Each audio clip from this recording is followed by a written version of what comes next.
hindi na natin kailangan laging magsara ng pintuan, lalong-lalo na kung meron kayong bata na laging nag-iiwan ng pinto na laging nakabukas, di ba? Nakakairita.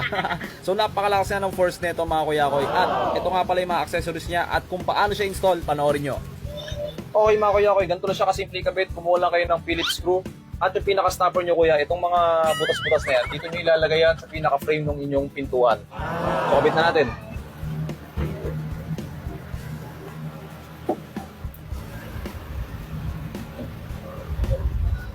So, konting tips lang, kasi yung tornilyo niya medyo malambot. Ayan. So, dahan-dahanin nyo lang yung pag-ikot para hindi siya bumilog. So, yung pinakakapitan ng arm niya, kuya, ito yan. Dito ko siya lalagay.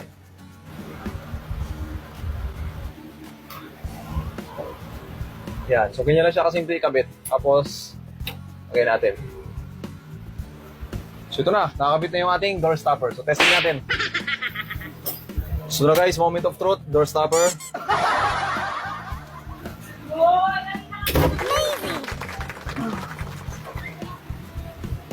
Oh.